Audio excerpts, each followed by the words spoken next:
mês de outubro ganha cor para dar destaque a um assunto tão importante, o câncer de mama. O movimento mundial, conhecido por Outubro Rosa, tem como objetivo conscientizar as pessoas sobre a luta contra o câncer de mama e incentivá-las a realizar os exames preventivos. O Hospital Santa Cruz não ficou de fora da campanha e o Centro de Diagnóstico e Intervenção por Imagem, em uma de suas atividades, abordou a prevenção e o diagnóstico precoce da doença.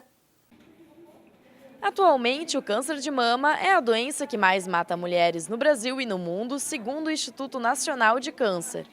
Para alertar as pessoas aos cuidados que devem ser tomados na prevenção da enfermidade, no dia 15 de outubro foi realizada a palestra Prevenção e Diagnóstico Precoce do Câncer de Mama, ministrada pela doutora Cristiane Jucá.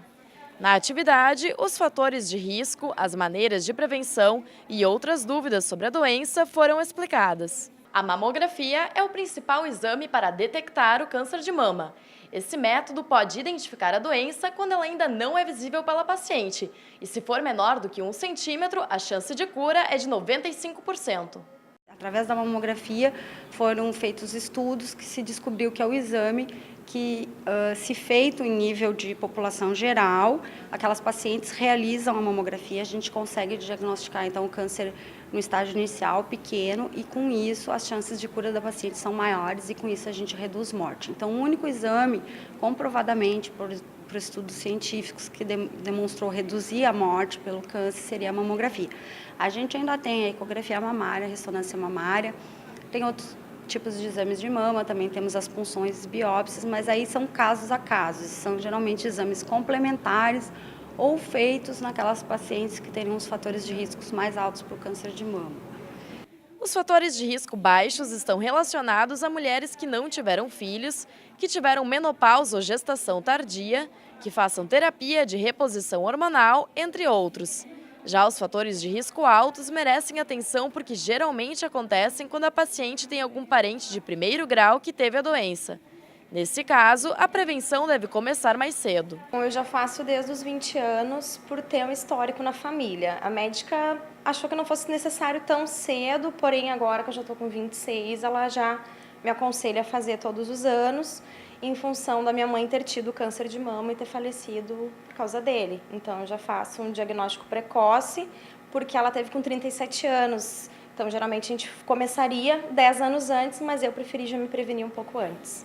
É muito importante tu pegar no início, né, essa doença para conseguir combater, ter uma qualidade de vida melhor, né, uma sobrevida, porque um câncer que tu já pega muito tarde é bem difícil de tu conseguir lidar, né? Então eu acho que o diagnóstico precoce é fundamental. As mudanças de comportamento também contribuem com o aparecimento de mais casos de câncer de mama. Algumas estatísticas, conforme o Instituto Nacional de Câncer, indicam um aumento da incidência. E os motivos desse aumento são variados. Existem alguns fatores de riscos que estão ligados a, por exemplo, a ter a idade que a gente tem os filhos, a amamentar ou não os filhos, né? Então, o estresse que a gente vive atualmente. Então, todas essas mudanças no nosso estilo de vida, em termos de alimentação também, que as alimentações estão mais gordurosas, né? Então, isso eu acho que está contribuindo, né? As mulheres estão tendo filhos mais tarde, as mulheres não estão amamentando mais tanto. Então, o que era fator de proteção agora está acabando virando um fator de risco. É importante destacar que uma maneira de perceber algum indício do câncer de mama é fazendo o autoexame, mas ao sentir algo estranho, é recomendado consultar um médico. Além disso, mulheres acima de 40 anos têm o direito de realizar a mamografia pelo SUS uma vez ao ano. A paciente, após receber a requisição médica, deve encaminhar o pedido junto à Secretaria Municipal de Saúde. Como ocorrem as relações históricas e discursivas entre jornalismo e literatura nas produções ficcionais da mídia? Qual a importância da leitura no processo de aprendizado, formação e politização de um povo? Estes e outros temas fizeram parte da conversa que o Unisque Notícias teve com o professor da Unesp, doutor em literatura brasileira, Marcelo Bulhões. A entrevista foi gravada durante a participação do professor na 6ª Conferência Linguística e Cognição e 6º Colóquio Nacional Leitura e Cognição, que ocorreu na Unisc de 23 a 28 de setembro. Confira! Professor Marcelo Bulhões, o senhor tem focado o seu trabalho nas relações históricas e discursivas entre jornalismo e literatura nas manifestações ficcionais da mídia. Como se dão essas relações? Poderia explicar para a gente assim? Bom, a primeira presença da ficção no universo midiático é alguma coisa absolutamente comum, explosivo e variado, desde as histórias em quadrinho aos games, bom, as telenovelas, o cinema, etc. De um modo geral, o que as mídias fazem, bom, a ficção é uma coisa muito antiga, o hábito de contar histórias, desde as lendas, os mitos, as fábulas e, claro, o teatro, a literatura e tal. De um modo geral, o que as mídias fazem, né, a imagem midiática faz é potencializar, exceder ou potencializar mesmo o atrativo midiático, o atrativo da ficção. A ficção, que é uma necessidade humana universal, com as mídias, não é que elas se modifiquem, elas atuam de maneira muito mais poderosa, ou intensamente poderosa, sobretudo com os aspectos do som, né, e da imagem, que é a marca do século XX e do século XXI, ou pelo menos desde o século XIX até os dias de hoje, nós vivemos uma civilização da imagem. E como essa ficção, ela especificamente se faz presente na questão do jornalismo? Existe alguma relação com a imprensa? Aí chegamos a outro território, que é a relação entre a literatura e o jornalismo. O trabalho de repórter, ir ao contato da realidade, informar ao espectador ou ao leitor sobre aquilo que a gente pode chamar de uma realidade socialmente interessante, válida, que tem uma relevância, esse contato já foi buscado por escritores, na verdade, por assim dizer, escritores e repórteres.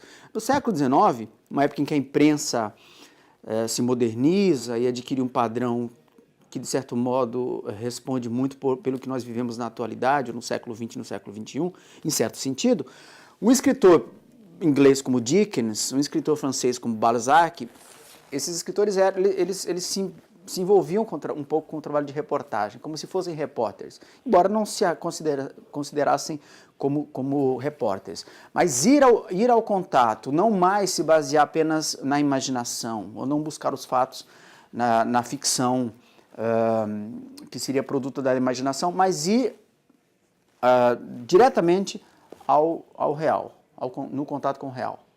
Professor, se formos pegar o caso específico do Brasil, esse ano passando por várias tribulações sociais no país, como a literatura ou a leitura ela pode implicar, se falava muito na questão da falta de foco nas manifestações, de alguma maneira a leitura ela pode influenciar ou beneficiar uma pauta mais positiva, mais politizada? A literatura, ela tem, pela sua própria natureza, de mexer com a linguagem de maneira muito especial, ela desautomatiza as pessoas, de modo geral, né? A arte, de modo geral, tem esse poder. E justamente porque a literatura não tem função doutrinária, estritamente política, ideológica, de modo geral, ela está longe disso, ela provoca uma mobilização, uma desautomatização. Ela mexe com o leitor. Isso, evidentemente, tem um poder que se pode dizer, em última instância, revolucionário, transformador em todas as pessoas. O cronista de jornal, ele é o que se aproxima mais dessa figura híbrida, né? Sendo um escritor de literatura e um jornalista, ele promove uma reflexão do real, a respeito do real, com a linguagem mais inventiva, que, de um modo geral, não é comum do jornalismo noticioso ou reflexivo do editorial ou da notícia estrita, no sentido estrito. Cabe ao cronista ou ao articulista, muitas vezes, provocar a reflexão menos óbvia e muitas vezes ele o faz com aspectos da literatura. Professor Marcelo Bulhões, eu agradeço muito a sua participação aqui no Unisc Notícias. Obrigado. O Unisc Notícias desta semana fica por aqui. Até a próxima edição.